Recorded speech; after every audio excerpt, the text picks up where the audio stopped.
The Grand Council chamber stretched across 3 kilometers of polished crystal. Representatives from 4,000 species sat in their designated zones, each environment carefully controlled for their particular biology. The Velthani floated in zero-gravity bubbles.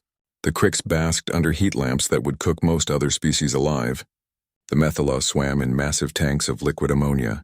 This was the Galactic Council, and today they faced a problem they had not encountered in 10,000 years. Ambassador Valara stood before the central podium. Her species, the Naru, had been part of the Council for 8,000 years. She was considered young at only 300 years old. Her silver skin reflected the chamber lights as she addressed the assembly. "The Krath swarm has consumed another sector," she announced. Her voice carried through translation devices to every species present. 73 worlds gone. The death toll is estimated at 40 billion souls. A wave of distress rippled through the chamber. Tentacles wilted, crystals dimmed, wings folded in sorrow. The Krath were not a new threat, but they were becoming unstoppable. They had entered the galaxy 6 months ago from the dark space between galaxies. Nobody knew where they came from. Nobody knew what they wanted. They simply consumed everything in their path. "Our fleets cannot stop them," said Council Director Phelan, a massive being whose body was composed of living gas contained in a force field. "We lose 10 ships for every Krath vessel we destroy, and they breed faster than we can kill them." "Perhaps," said Ambassador Vrech of the Korthan, "we should consider the isolation protocols." The chamber fell silent. The isolation protocols were ancient laws created when the Council was young. They dealt with primitive species who had not yet discovered faster-than-light travel. Such species were deemed too dangerous to contact. The galaxy had learned the hard way that uplifting violent species often led to disaster. 73% of all primitive species destroyed themselves before reaching the stars. Better to let them fail in isolation than risk contaminating the peaceful galactic community. "You suggest we contact the isolated worlds?" asked Director Phelan. "That would violate our oldest laws." "Desperate times," Vrech replied. "We need warriors. Our species have evolved beyond aggression. We have no soldiers, no generals, no concept of military strategy. But some of the isolated species do." Valara felt a chill run through her body. She had studied the isolated worlds as part of her diplomatic training. There were currently 47 such worlds under quarantine. Most would never achieve FTL travel. Most would die in nuclear fire or environmental collapse or engineered plagues, but one had always interested her. World designation Terra 3 Sol System. The locals called it Earth. "I reviewed the Earth files before this meeting," Valara said carefully. "They were quarantined 500 years ago. The assessment was clear. High intelligence but extreme aggression. Constant warfare. They had achieved nuclear weapons and were predicted to destroy themselves within a century." "Past tense?" asked Director Phelan. "I checked the monitoring satellites this morning," Valara continued. "They are gone. Destroyed. From the inside." The chamber erupted in chaos. Species who communicated through color flashed wild patterns. Those with voices shouted in dozens of languages. The translation system struggled to keep up. "Destroyed?" Phelan boomed. "When?" "The satellites went dark 47 years ago," Valara said. Nobody noticed. "The monitoring program is not a priority. We assumed the satellites had simply malfunctioned." "Send a probe," ordered Phelan. "Immediately. I want to know what happened to this species." It took 3 days for the probe to reach the Sol system. 3 days of tense waiting while the Krath continued their advance. 3 days during which 4 more worlds died screaming. The probe entered the system and began scanning. It found Earth quickly, a blue and green world still intact, not a radioactive wasteland, not a frozen ice ball alive. But something was wrong. The probe detected energy signatures that should not exist. Fusion reactors of a design the Council had never seen. Strange quantum fluctuations that suggested spatial manipulation technology. And ships. Dozens of them in orbit. Hundreds more in the asteroid belt. The probe transmitted its findings and prepared to leave the system. It never got the chance. Something locked onto it. The probe's sensors went wild as an FTL interdiction field activated, preventing it from jumping to hyperspace. Then a tractor beam grabbed it, and the probe was dragged toward a massive vessel that had appeared behind it. The ship was unlike anything in the Council database. Angular and aggressive, covered in armor plating and weapon ports. It looked like it was designed for one purpose: War. The last thing the probe transmitted was an image of the ship. Painted on its hull in crude block letters was a single word, Dreadnought. Then the transmission ended. Valara stood in the emergency session of the council, her hands shaking as she showed the assembly the probe's final images. "They have FTL," she said quietly. "They built it themselves. They have been out here in space for decades, and we never knew." "How is that possible?" demanded Vretch. "Our satellites should have detected any FTL tests, any exotic energy signatures, anything. They destroyed the satellites first," Valara realized. 47 years ago. They found them, studied them, and eliminated them. Then they developed their technology in secret. "This is why we have the isolation protocols," said another ambassador. "This species is clearly dangerous. We should send a fleet and eliminate them before they become a threat." "It may be too late for that," said Director Phelan, his gaseous form swirling with agitation. "Look at these images. Count the ships. Our long-range sensors are detecting hundreds, possibly thousands. Then we must strike now before they come to us," Vretch insisted. "They are already coming," said Valara softly.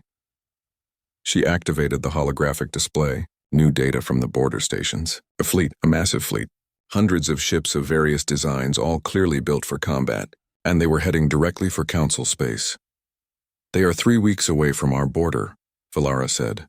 "We have been sending diplomatic signals on all frequencies. First contact protocols, peace offerings, requests for dialogue." She paused. "They are not responding." "Maybe they cannot understand our signals," suggested one ambassador hopefully. "They understand," said Valara. "When we transmitted mathematical proofs, they responded with the correct answers. When we sent images of our species, they sent back anatomical analysis showing they understand our biology. They know exactly who we are. They are choosing not to talk." "Battle stations," ordered Director Phelan. "Mobilize every available ship. If they want war, we will give them war." "With respect, Director," said Valara, "we do not have enough ships. We have never needed a military. Our fleets are for exploration and peacekeeping. They are not designed for this. Then what do you suggest?" Phelan demanded. Valara looked at the image of the human Dreadnought, its weapons bristling, its armor thick. She thought about a species that had been caged like animals, watched like specimens in a laboratory, a species that had discovered their prison and broken free. "I suggest," she said quietly, "that we prepare to meet the consequences of our actions." The human fleet continued its approach. It did not slow. It did not deviate from its course. 300 ships, each one a monument to human ingenuity and human anger. On the lead ship, Admiral Sarah Chen stood on the bridge, looking at the display showing Council space ahead. Behind her, her crew worked efficiently at their stations, still transmitting peace signals. "Admiral," reported her communications officer. "Ignore them," Chen said flatly. "Admiral, they are requesting dialogue. They claim they mean us no harm." "They put us in a cage," Chen said, her voice cold. "They watched us like zoo animals for 500 years. They decided our fate without ever asking us what we wanted." She leaned forward. "They do not get to decide when we are ready to talk. Not anymore." The fleet pressed on. Behind them, hidden in other star systems, were hundreds more ships. Humanity had been busy during their decades of secret development. They had turned asteroids into shipyards. They had cracked the secrets of antimatter containment. They had built weapons the Council had never imagined, and they had been watching, studying, learning. They knew about the Krath. They knew about the Council's weakness. They knew exactly how desperate their former jailers had become. 3 weeks until we reach their border," said Chen. "Prepare first contact protocols, but on our terms this time." In the council chamber, Director Phelan watched the human fleet approach and realized with growing dread that the galaxy was about to change forever. For 10,000 years, the council had maintained peace through isolation and careful management. They had created a civilization free from conflict, free from aggression, free from war. Now war was coming to them, and it had learned to sail between the stars. The human fleet stopped exactly 1 light-year from Council space. 300 dreadnoughts hung in formation, their weapons powered down but not disabled. They made no aggressive moves. They simply waited. The Council sent their fastest diplomatic vessel, an elegant ship called the Voice of Unity. It carried Ambassador Valara and a full delegation of peace negotiators. 20 different species, all trained in conflict resolution. All of them terrified. "Remember," said senior diplomat Kresh, a being whose species communicated through scent, "we must approach this with humility. They have been wronged. We must acknowledge our mistakes." Valara nodded, though she was not sure humility would be enough. She had spent the past 3 weeks studying everything they had on humans. Old recordings from the monitoring satellites, intercepts of their primitive radio and television broadcasts. What she had learned filled her with dread. Humans were violent. Not just capable of violence like most species, but immersed in it. They had fought wars for their entire recorded history. Wars over territory, over resources, over ideas, over gods. They had created art celebrating war. They had made children's games about war. War was woven into the fabric of their civilization, but they were also brilliant. They had gone from simple, wooden boats to faster-than-light travel in less than 6,000 years. Many council species had taken 100,000 years to accomplish the same feat. Humans learned fast, they adapted, they overcame, and now they were here. The voice of unity approached the human fleet carefully. A single human ship broke formation and moved to meet them. It was smaller than the Dreadnoughts, clearly a frigate or destroyer. But even this smaller ship bristled with weapons. "They are hailing us," said the communications officer. "Audio and video." "Accept," said Valara. The screen activated.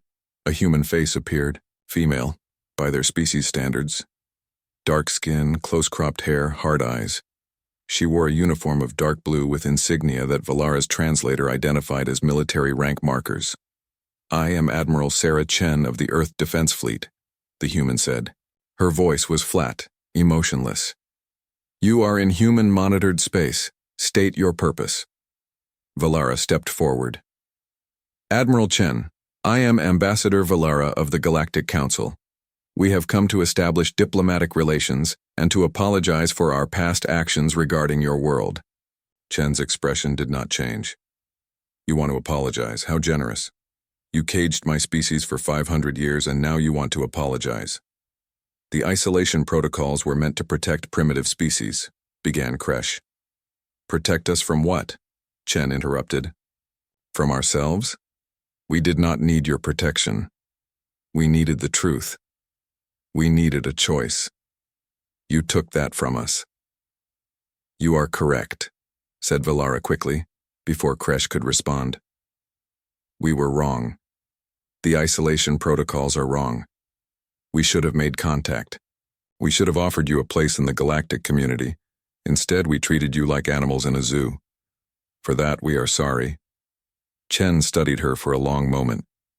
"You are sorry. Now, when you need something from us." "What do you mean?" asked Valara, though she knew exactly what the human meant. "The Krath," said Chen simply. "You are losing to them. You need warriors. You need people who know how to fight. So now suddenly, you remember that Earth exists." The delegation shifted uncomfortably. Chen had cut through all their diplomatic language straight to the truth.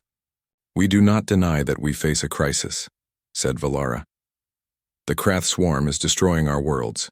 We are asking for your help." "Asking?" Chen raised an eyebrow. "That is interesting. You did not ask us if we wanted to be quarantined. You just did it. Now you are asking because you have no choice." "What do you want?" demanded Kresh. "Name your terms." Chen smiled, but it was not a friendly expression. "First, we want access to all council technology. No restrictions. We want full technical specifications for FTL drives, energy weapons, medical technology, everything. If we are joining your galactic community, we join as equals." "That would take decades to transfer," protested another ambassador. "You have better things to do?" asked Chen. "You have about 3 months before the Krath reach your core worlds. We can have the data transfer complete in 6 weeks if you cooperate." Valara nodded. "Agreed. What else?" "We want a seat on the council," Chen continued. "Full voting rights, not as a protectorate or junior member. Equal status with all other species." "Impossible," said Kresh. Council membership requires 2,000 years of peaceful development and sponsorship from 5 existing members. Then change your rules, Chen said flatly. You need us. We do not need you. Make your choice. The delegation looked at each other. This was unprecedented. Species earned council membership through patience and cultural development, but these were unprecedented times. I will recommend approval to the council, said Valara. What else? We want compensation, said Chen. Your monitoring satellites extracted resources from our asteroid belt for 500 years to power themselves. We calculate the value at approximately 40 trillion credits by your currency standards. We want it back. The delegation gasped. That was more than most species paid in a century of council dues. We cannot possibly afford that, said Kresh. Then pay us in materials, Chen suggested. Raw ores, rare elements, antimatter fuel. We will send you a list. You have a lot of mining operations. Start digging. Is that all? Asked Valara, dreading the answer. No, said Chen. We want you to promise, publicly, that the isolation protocols will be abolished. Every quarantined world will be contacted and offered a choice. Join the galaxy or remain alone. But they get to decide, not you. That could be catastrophic, said another ambassador. Many of those species will destroy themselves if given advanced technology. Then they destroy themselves, said Chen coldly. It is their choice to make. You do not get to decide who lives and who dies based on what you think is best for them. Valara felt a strange mixture of shame and admiration. The humans were absolutely right, and they knew it. The council had played God for 10,000 years, and now they were being called to account. I will present your terms to the council, said Valara. But I must tell you it will take time to convince them. Many will resist such drastic changes. You have 48 hours, said Chen. Then we are leaving. Leaving? But the Krath are your problem, Chen finished. You made us watch from outside for 500 years. Now it is your turn to watch us leave, unless you accept our terms. But billions will die, protested Kresh. Yes, said Chen. Just like billions died on Earth while you watched and did nothing. We had plagues, we had wars, we had disasters. And where was the Galactic Council? Watching, recording, taking notes for your files. Now you know how it feels. Valara wanted to argue, but she could not. Everything Chen said was true. The Council had watched humanity suffer and done nothing. They had justified it as policy, as wisdom, as protecting the galaxy. But from humanity's perspective, it had been cruel indifference. There is one more thing, said Chen, her expression softening slightly. You should know that we have been monitoring your communications for the past 3 months. We know about the Krath. We know about your defeats. We have been studying them. You have been spying on us? Demanded Kresh. We learned from the best, said Chen. Your satellites taught us how to be voyeurs. But unlike you, we actually learned something useful. What do you mean? Asked Valara. Chen activated a display. It showed the Krath battle formations, their attack patterns, their breeding cycles. It showed tactical analysis, weakness points, strategic assessments. It was detailed and professional, and far beyond anything the Council had managed to produce. The Krath are not unstoppable, said Chen. They are just fighting an enemy who forgot how to fight back. Your defensive formations are terrible. You cluster your ships together, which makes them easy targets for swarm tactics. You refuse to use aggressive maneuvers because you consider them too risky. You do not press your advantages when you gain them because you think it is dishonorable to attack a weakened enemy. We value all life, said Kresh defensively. Even our enemies deserve respect. The Krath do not care about your respect, said Chen. They care about consuming your worlds. You cannot defeat them with ethics alone. And you can? Asked Valara. We have spent 10,000 years perfecting the art of killing each other, said Chen. You spent that time forgetting how. Yes, we can defeat them, if you accept our terms. The delegation returned to the Council in chaos. Half wanted to accept humanity's demands. Half wanted to refuse on principle. The debate raged for 30 hours. In the end, it was Director Phelan who made the decision. "We are dying," he said simply. "Pride and tradition will not save us. Accept their terms." The council voted. By a narrow margin, humanity's demands were approved. Technology transfers would begin immediately. The isolation protocols would be reviewed. Compensation would be paid. Earth would be granted emergency membership on the council. Valara transmitted the decision to Admiral Chen. The human listened, nodded once, and said, "Good choice. We will dispatch military advisors to your fleet commanders immediately. Tell them to prepare for a very different style of warfare." "Admiral," said Valara hesitantly, "why are you really helping us? You could leave. You could let the Krath destroy us and then claim the galaxy for yourselves." Chen looked at her with those hard, calculating eyes. "You want to know the truth, Ambassador? We are not helping you because we like you. We are not helping you because we forgive you. We are helping you because the Krath are not going to stop with council space. They will come for us eventually. Better to stop them while we still have allies, even if those allies are the same people who caged us." She leaned closer to the screen. "But make no mistake. We have not forgotten. We have not forgiven. We are doing this because it serves our interests. The galaxy is about to change, Ambassador, and Earth will be writing the new rules." The transmission ended. Valara sat in silence, wondering what humanity would do with the power they were about to claim. The galaxy had spent 10,000 years building a civilization of peace. Now that civilization had invited wolves to the table, and the wolves were hungry. In orbit around Earth, thousands of additional ships were completing their construction. Humanity had not shown the Council their full fleet, not even close. They had decades of preparation, decades of anger, and decades of planning to deploy. Admiral Chen looked at Earth through the viewport of her flagship. Beautiful, blue and green and alive, worth protecting, worth fighting for. "Send word to all fleet groups," she ordered. "We are going to war. The galaxy would never be the same."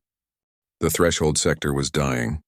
Council fleets had fought 3 major battles here in the past month, and they had lost every single one. Now the Krath swarm was massing for a final assault. 50 million Krath bioships, each one a living weapon grown in the depths of space, waited just beyond the sector's edge.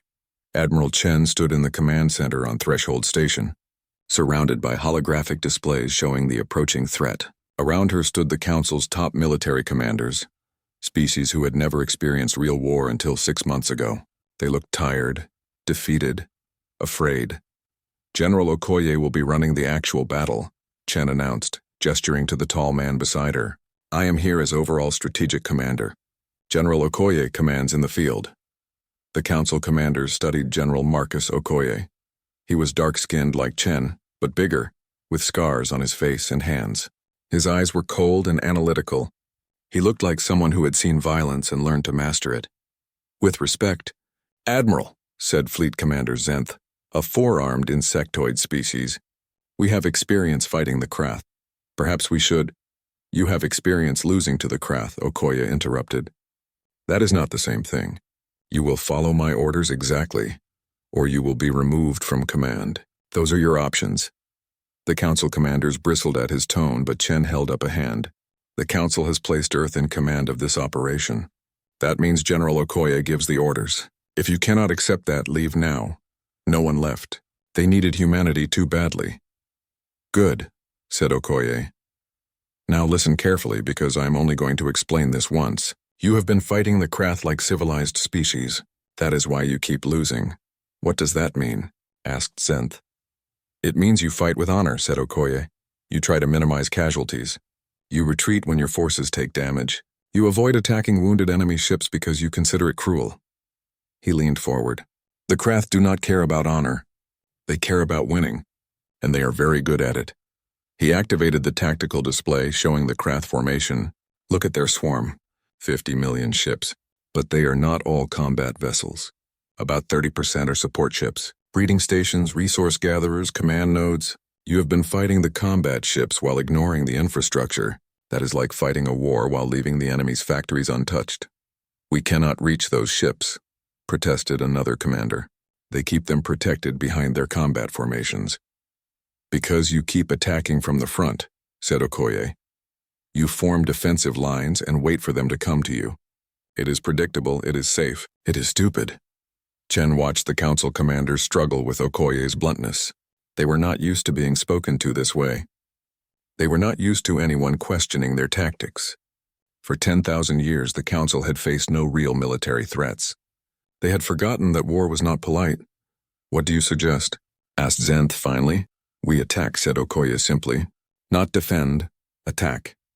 We charge straight into their formation, break through to their support ships, and destroy their ability to breed more combat vessels. We accept casualties to achieve objectives.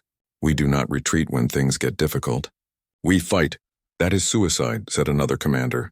They outnumber us 100 to 1. Good, said Okoye. Then they will not expect it. 3 hours later, the human fleet arrived in the threshold sector.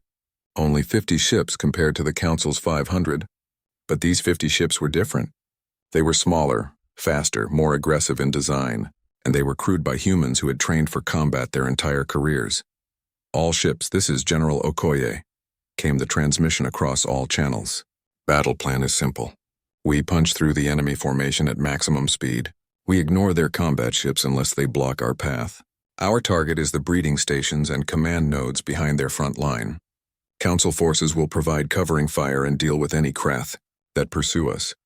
This plan violates every tactical doctrine, muttered Zenth. Yes, agreed Chen. That is why it will work. The Krath swarm detected the human ships and began moving to intercept. Millions of bioships, each one shaped by evolution and genetic engineering for a single purpose: destruction. They were beautiful in a terrible way.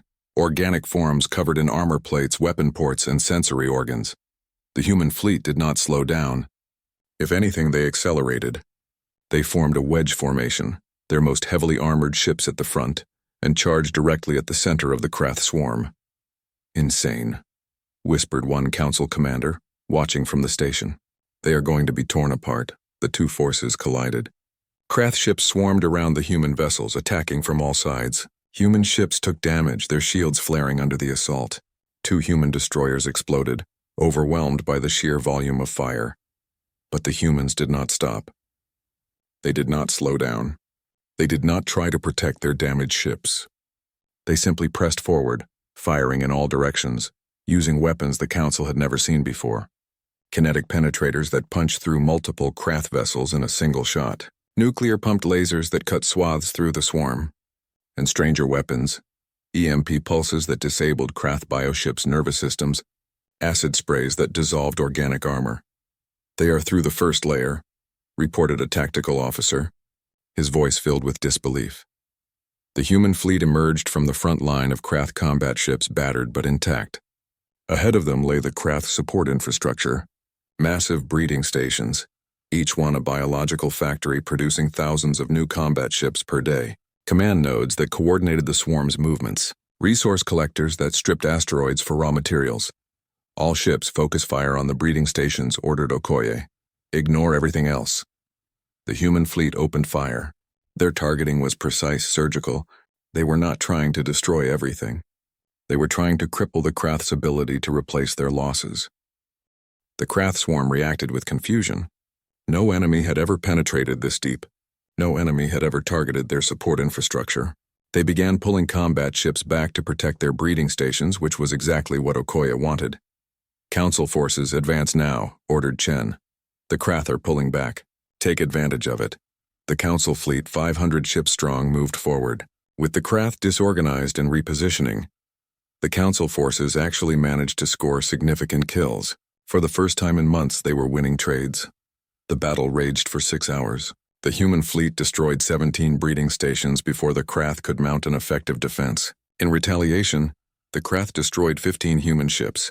By Council standards, this was an unacceptable loss rate. By human standards, it was an overwhelming victory. When the Krath finally retreated, leaving the threshold sector, the Council commanders sat in stunned silence. We won, said Zenth quietly. We actually won. You took 30% casualties, protested another commander to Okoye. You lost 15 ships. Yes, said Okoye. And We destroyed breeding infrastructure that would have produced 500,000 Krath ships over the next month. We accepted short-term losses to achieve long-term advantage. That is how you win wars. But the crews, said Zenth. 15 ships. Thousands of people dead. They died completing their mission, said Okoye. His voice was hard but not cruel. They knew the risks. Every human ship captain has standing orders to press the attack, even if their ship is damaged. Even if they are dying. We do not have the luxury of protecting every individual when the survival of our species is at stake. The council commanders looked at each other uncomfortably. This was not how civilized species fought. This was brutal, calculated, cold. Is this what humans are? Asked Zenth. You accept death so easily? No, said Chen quietly. We hate death. We mourn every loss, but we understand that sometimes sacrifice is necessary. You built a civilization that forgot how to make hard choices. You protected every life so carefully that you lost the ability to protect your civilization as a whole. She activated a display showing the casualty reports. 15 human ships. Estimated 4,500 casualties. It is a tragedy. But if we had not attacked, the Krath would have taken this sector. They would have produced millions more ships. They would have killed billions. We traded thousands to save billions. That is the mathematics of war. Valara had watched the entire battle from the station. She had seen the human ships charge into certain death without hesitation. She had seen them sacrifice themselves to destroy enemy infrastructure. She had seen General Okoye watch his own ships die and not even flinch, because the mission was being accomplished. It was terrifying. It was effective. It was completely alien to everything the council believed. Ambassador Valara, said Chen, noticing her. You look troubled. I am, Valara admitted. I am grateful for your help. But I am also afraid. If humans are willing to accept such casualties to defeat the Krath, what will you be willing to do to species who oppose you in the future? Chen met her eyes. That depends on whether they treat us as equals or as weapons to be used and discarded. You caged us because you thought we were dangerous. You were right. We are dangerous. The question is whether we are your dangerous allies or your dangerous enemies. That choice is yours to make. She turned back to the tactical display. General Okoye, begin planning for the next operation. I want to hit 3 more breeding clusters before the Krath can adapt to our tactics. Yes?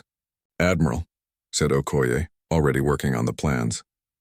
Valara watched them work. These humans who approached war like other species approached art or science, with skill, with precision, with terrible competence. The Council had created a civilization free from violence by quarantining species like humanity. Now that violence had arrived to save them. And Valara was not sure whether to be grateful or terrified. Perhaps both. Perhaps that was the point. The galaxy had been safe for 10,000 years because the dangerous species were kept locked away. Now the locks were broken and the galaxy would never be safe again. But it might survive. And survival, Valara was learning, sometimes required accepting help from those you feared most. In the wreckage of the battlefield, a single human ship limped away from the combat zone. It was heavily damaged, its hull breached in a dozen places, its crew working desperately to keep life support functioning. But they had completed their mission. They had destroyed a Krath breeding station even as their own ship was dying around them.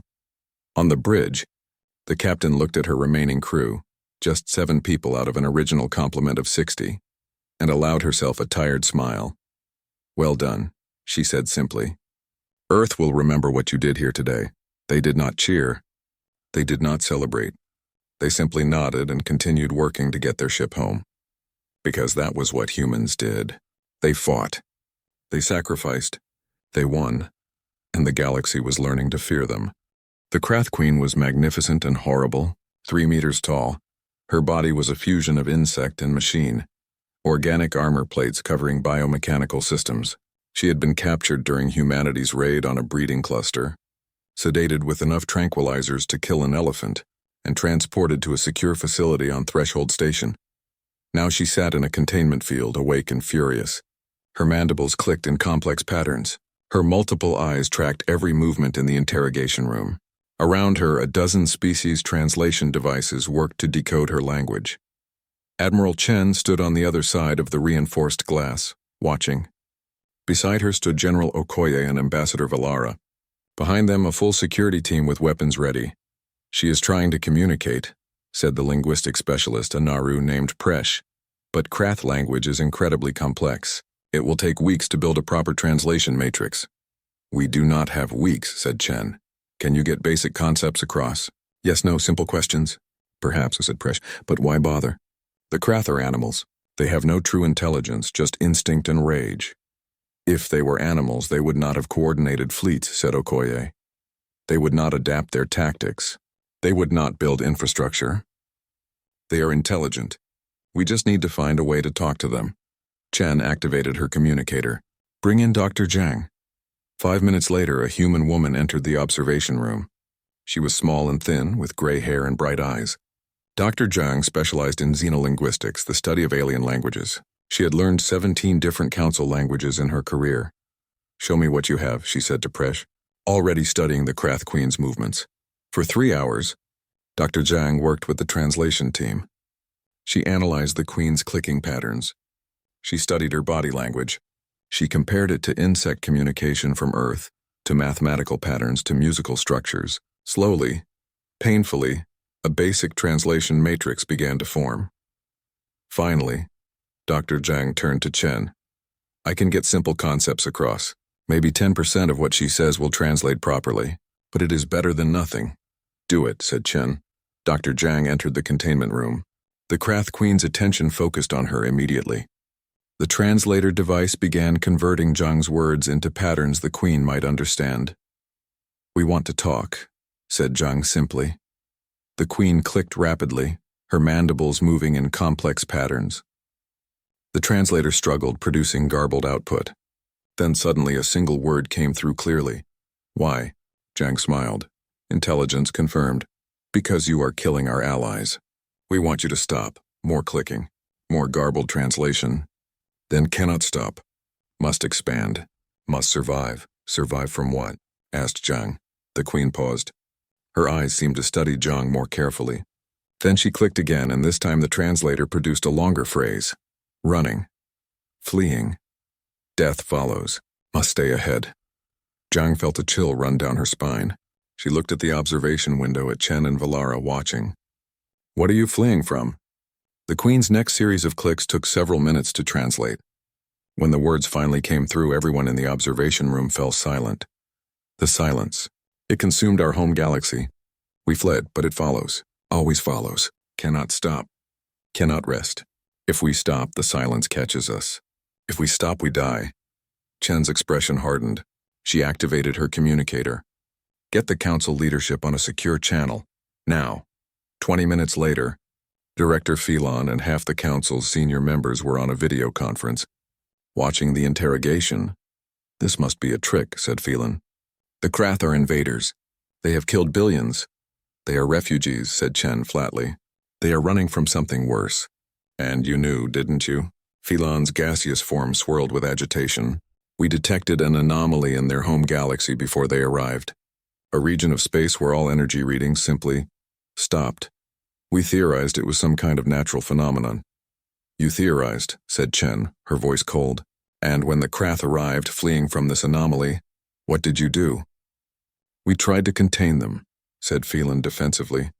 We could not allow them to enter council space. We could not risk our civilization. So you tried to push them back, said Valara, understanding dawning. You tried to force them back toward the thing they were fleeing. We made a choice, said Phelan. Them or us. Any species would make the same choice. Chen laughed, but it was not a pleasant sound. Any civilized species, maybe. Any species that has spent 10,000 years becoming soft and comfortable. You decided to sacrifice an entire civilization to protect your own, and you called it wisdom. What would you have done differently? Demanded Phelan. I would have asked them what they were running from, said Chen, before I tried to kill them. That is what humans do. We fight, yes, but we also negotiate. We also try to understand our enemies. She turned back to the interrogation room, where Dr. Zhang was still talking to the Krath Queen. Get me a complete translation of everything she knows about this silence. I want to know what we are really facing. Over the next 3 days, Dr. Zhang and the translation team worked around the clock. The Krath Queen was surprisingly cooperative once she understood that humans wanted to learn, not just kill. Slowly, a picture emerged. The silence was not a species. It was not a weapon. It was something older, stranger, more terrible. It was entropy made manifest, a force that consumed all energy, all matter, all information. It had appeared in the Krath home galaxy 200 years ago, and had been spreading ever since. Entire civilizations had been consumed. Billions of species. Trillions of individuals, all reduced to nothing. The Krath had fled because fleeing was their only option. They had no weapons that could fight the silence. No defense that could stop it. They could only run and keep running and hope that somehow they could stay ahead of it forever. But they cannot, said Valara, studying the data. The silence is accelerating. It is learning. It is moving faster now than when the Krath first fled. It will catch them eventually. It will catch all of us, said Chen grimly. The Krath just arrived first. The silence is following them into this galaxy. If we do not find a way to stop it, everything ends. She called an emergency meeting of the council.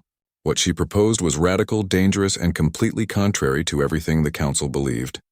We negotiate with the Krath, she said. We offer them sanctuary in designated regions of space. In exchange, they stop expanding. They help us prepare to fight the silence. We work together. Impossible, said several council members at once. They have killed billions of our people, said Phelan. How can we negotiate with them? Because continuing to fight them is pointless, said Chen. You cannot win. They will keep coming because they have nowhere else to go. Every ship you destroy, they replace. Every world you defend, they bypass. You are fighting an enemy that cannot afford to lose because losing means extinction. And you think they will honor an agreement? Asked Phelan skeptically. I think they understand survival, said Chen. Right now, they see us as obstacles between them and safety. If we offer them safety, they have no reason to attack us. General Okoye stepped forward. The Krath use biological technology that we do not fully understand. If we can combine their biotech with our weapons, we might be able to create something that can fight the silence, but only if they cooperate. You want to ally with them, said Phelan slowly. With the species that has destroyed 100 of our worlds? Yes, said Chen. Because the alternative is that the silence destroys all of our worlds. You wanted warriors, Director. Well, here is what warriors do. We fight when we must, we negotiate when we can, and we ally with our enemies when facing a greater threat. This is basic strategy. This is how humans have survived for thousands of years. The council debated for 2 days. Half wanted to reject the proposal outright. A quarter wanted to continue fighting the Krath. The remaining quarter, led by Valara, argued for trying Chen's approach. In the end, it was the data that convinced them. Long-range probes had finally detected the silence at the edge of the galaxy. It was not just an energy void. It was an active spreading phenomenon, and it was moving faster than their FTL ships could travel. 6 months. That was how long they had before the silence reached Council Core worlds. Very well, said Phelan heavily. Attempt negotiations. But if the Krath betray us, the consequences will be on Earth's head. Chen arranged the meeting personally. A neutral asteroid halfway between Krath and Council space. Both sides maintained fleets within striking distance, but both agreed to come to the negotiating table with just a few ships. The Krath sent 3 queens, including the one humanity had captured. The Council sent Valara and a diplomatic team. Humanity sent Admiral Chen and General Okoye. The queens were wary, their ship's weapons powered but not locked on. Chen could see the tension in their movements, the readiness to flee if this was a trap. We offer peace, Chen transmitted through Dr. Zhang's translation. We offer you designated space to live. Worlds where you can breed and thrive. In exchange, you stop attacking Council worlds. You help us fight the silence.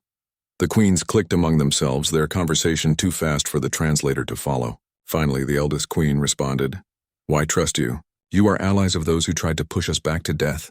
Because we are not them, said Chen. We are human. We understand what it means to be caged, to be controlled, to be told your survival does not matter. The Council did that to us. We will not let them do it to you. But you fight with Council, observed the Queen. We fight because the silence is everyone's problem, said Chen. If we let it consume you, it will consume us next. This is not about friendship. This is about survival. Your survival and ours. The Queen studied Chen for a long moment. You offer worlds, how many? Chen pulled up a star map. These 17 systems, uninhabited or lightly populated, We will evacuate any council citizens. You can have them. But you stop expanding. You stop attacking. You help us, and if we refuse, then we keep fighting, said Chen. And in 6 months the silence arrives and kills us all. You can spend your last days fighting us, or you can spend them preparing to fight the real enemy. Choose. The queens conferred again. Then surprisingly, the eldest queen did something unexpected. She extended one of her limbs in what human body language experts would later identify as a gesture of agreement. We accept, she clicked. We will take your worlds. We will stop our attacks. We will share our knowledge of the silence. But if you betray us, we will remember. If we betray you, we will all be dead anyway, said Chen. The silence does not care about betrayal. It only cares about consuming. We need each other. The treaty was signed in 3 languages: Council Standard, Human English, and Krath biochemical markers. It was imperfect, fragile, and temporary, but it was a start. As the Krath ships departed for their new worlds, Valara stood beside Chen, watching them go. Do you think they will honor the agreement? Valara asked. I think they are desperate, said Chen. I think they see the silence coming just like we do, and I think desperate people do whatever it takes to survive. Even ally with former enemies. Especially that, said Chen. She turned to look at Valara. Your council would have let the Krath die. You would have pushed them back into the silence and called it necessary. That is why you were losing. You had forgotten that sometimes the right thing to do is the hard thing. Sometimes survival means accepting help from those you hate. Sometimes it means becoming something you never wanted to be. Valara thought about the human fleet, about their brutal tactics, about their willingness to sacrifice thousands to save billions, about how they had forced the council to change in ways that were deeply uncomfortable. What will the galaxy look like when this is over? She asked quietly. Different, said Chen. Whether better or worse, I cannot say, but it will be alive, and that is what matters. In the depths of space, the silence continued its approach, unstoppable, inevitable, 6 months away. But now, for the first time, the galaxy was beginning to prepare. Humans, council species, and Krath working together. Not as friends. Not even as allies, really. Just as survivors who understood that their only chance was to face the darkness together. It might not be enough. But it was more than they had before. And humans had learned long ago that sometimes that was all you needed. A chance, however slim. The silence arrived early. Not 6 months as predicted, but 4. It appeared at the edge of council space like a wound in reality. A darkness that consumed light itself. Stars simply vanished as it passed. Worlds went silent. Energy readings dropped to absolute 0. The combined fleet had been preparing, but they were not ready. Humanity's hybrid biomechanical warships, combining human engineering with Krath biological technology, were still being tested. The council forces were still learning human tactics. The Krath were still adjusting to their new territory and the concept of fighting alongside former enemies. But ready or not, the silence was here. And it was hungry. Admiral Chen stood on the bridge of the flagship Defiance, watching the tactical displays with grim determination. Around her, the combined fleet of 3 civilizations prepared for the fight of their existence. 10,000 human ships, 15,000 council vessels, 20,000 Krath bioships, the largest military force the galaxy had ever assembled, against something that had consumed an entire galaxy. All ships, this is Admiral Chen. She transmitted across all channels. You know what we face. You know the stakes. Everything ends today, one way or another. Either we stop the silence or the silence stops us. There is no third option. There is no retreat. There is only this moment, this place, this fight. She paused, looking at the visual feed from the forward sensors. The silence was a wall of nothingness, advancing at impossible speeds. Behind it, thousands of stars simply ceased to exist. Humanity has fought since we first learned to stand upright, Chen continued. We have fought each other, fought nature, fought fate itself. We have survived ice ages and plagues and wars that should have destroyed us. We survived because we never gave up. We never accepted defeat. And today we fight for something bigger than ourselves. We fight for every species, every world, every star. We are the last line, and we do not break. General Okoye activated the tactical feed. All ships assume attack formation Alpha 7. Council forces form the outer shell. Krath vessels take middle positions. Human fleet forms the spear point. When the silence reaches firing range, all ships engage with maximum firepower. Do not conserve ammunition. Do not hold back. If we are dying today, we are dying with our weapons empty. The fleet moved into position. It was a formation no Council species had ever used before, because it was designed for a suicide charge. The outer ships would absorb the first contact with the silence, buying time for inner ships to analyze and adapt. It was brutal mathematics, but it was the only strategy that had a chance of working. The silence advanced. It did not slow. It did not communicate. It simply consumed. When it reached firing range, the fleet opened up with everything they had. Energy weapons, kinetic missiles, nuclear warheads, biological acids, exotic matter bombs. 10,000 different weapons from 3 different civilizations all firing at once. The silence absorbed it all. Energy weapons simply vanished into the darkness. Kinetic rounds disappeared. Nuclear explosions were swallowed without a trace. Nothing worked. Nothing even slowed it down. All outer ships status report, ordered Okoye.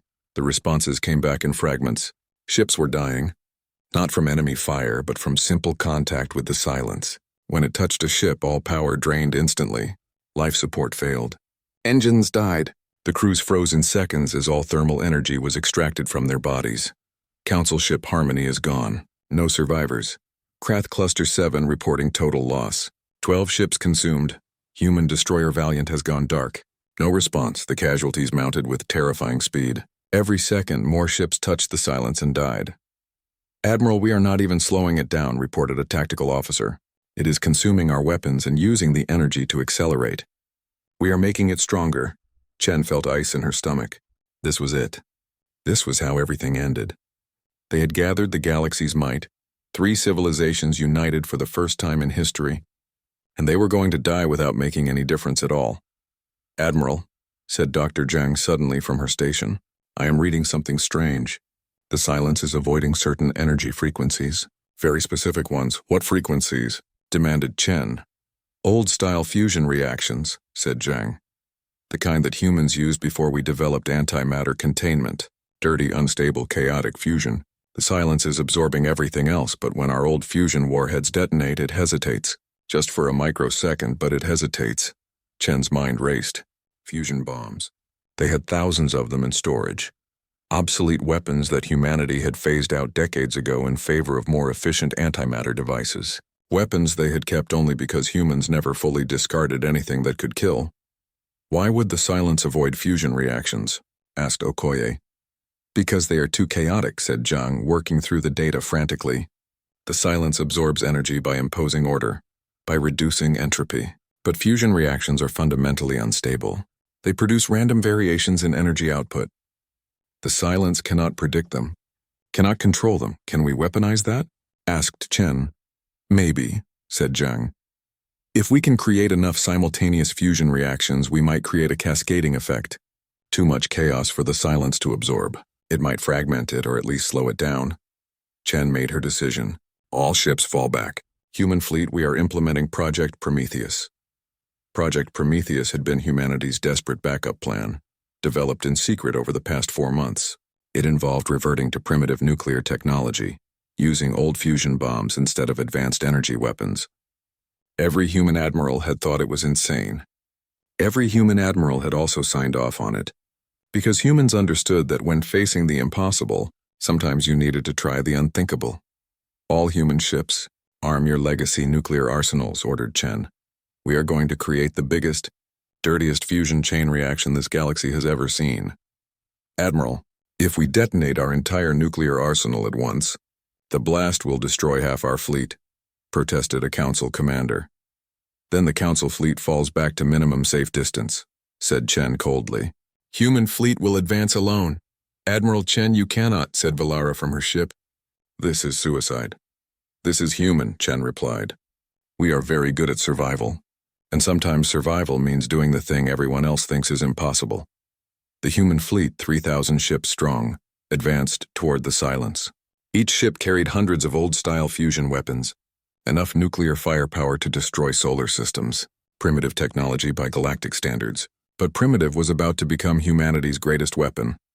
All ships transfer crews to escape pods, ordered Chen. Set ships on automated targeting. When you are at minimum range, detonate everything. Admiral, what about you? Asked General Okoye from his ship. Someone needs to coordinate the detonation sequence, said Chen. I will stay on the Defiance until the last moment. That is what commanders do. She cut off his protest before he could voice it. That is an order, General. If I die today, you take command. You finish this fight. Understood? A long pause. Then, understood, Admiral. It has been an honor. The honor was mine, said Chen. The human fleet reached optimal range. 3,000 ships, each one set to detonate its entire nuclear arsenal in a synchronized chain reaction. The crews evacuated in escape pods, fleeing at maximum speed. But on each ship, one person remained. The captain.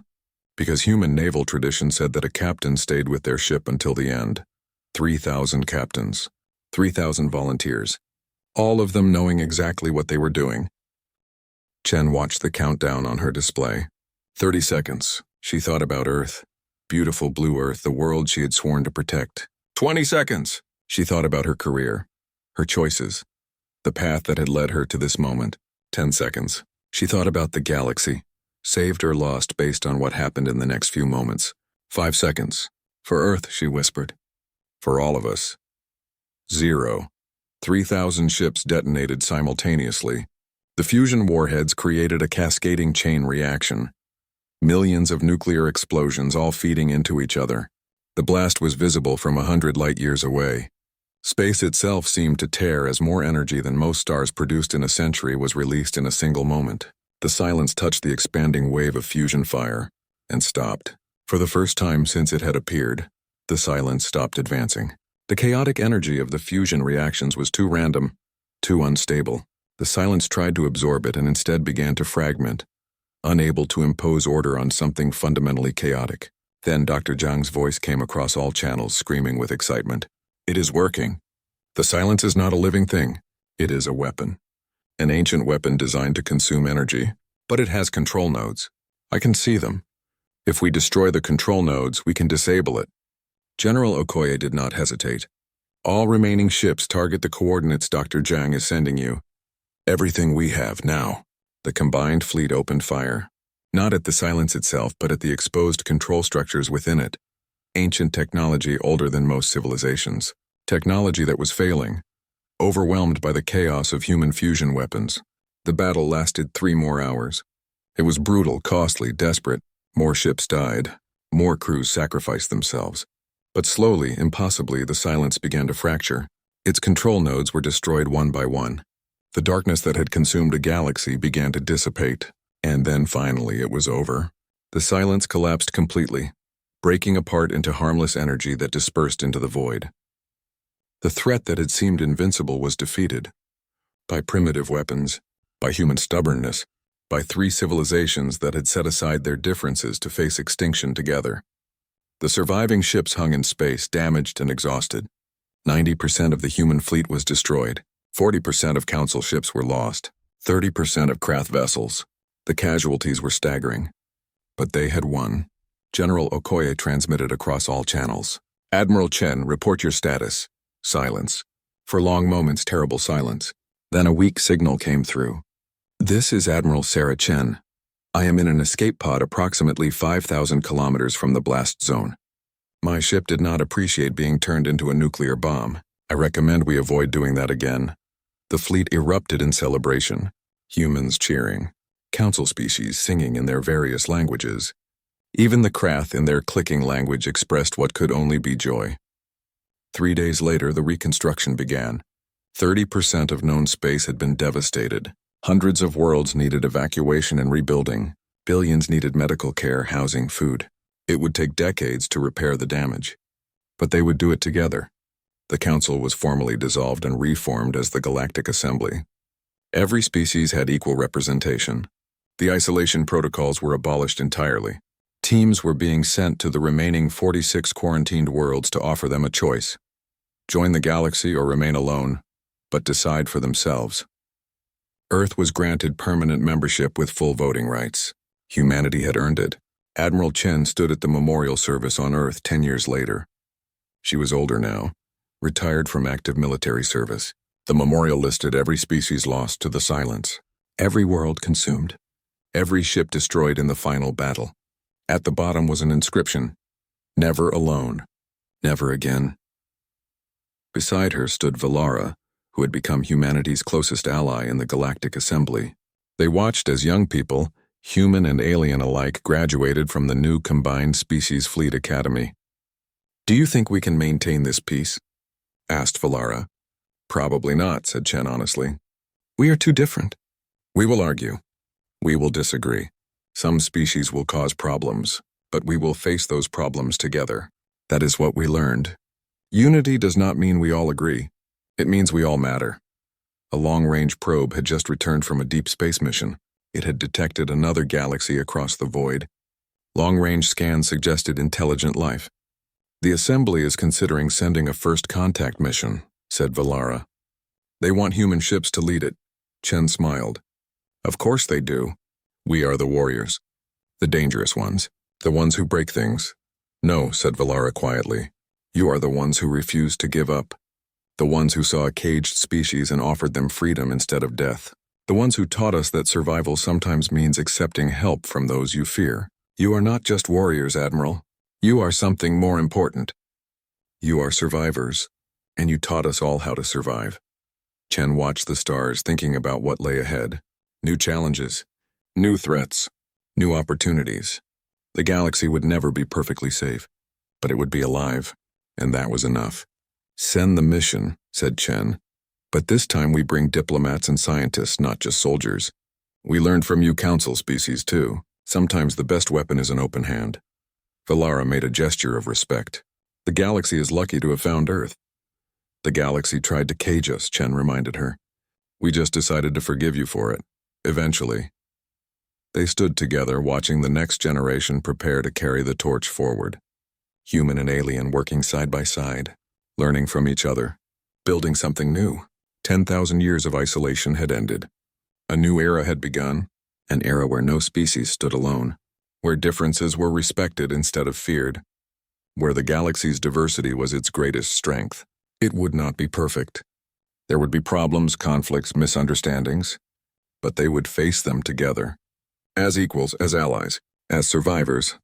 And somewhere in the depths of space, other civilizations watched and wondered about the strange species called humans, the ones who had been caged and chose to free others instead of seeking revenge, the ones who fought with fury but negotiated with wisdom, the ones who faced extinction and decided that going down fighting was better than accepting defeat. The galaxy would never fully understand humans, but it had learned to respect them, and for humanity that was enough. They had spent 500 years alone behind a quarantine field, watching the stars and wondering what was out there. Now they knew, and they were never going to be alone again. Share,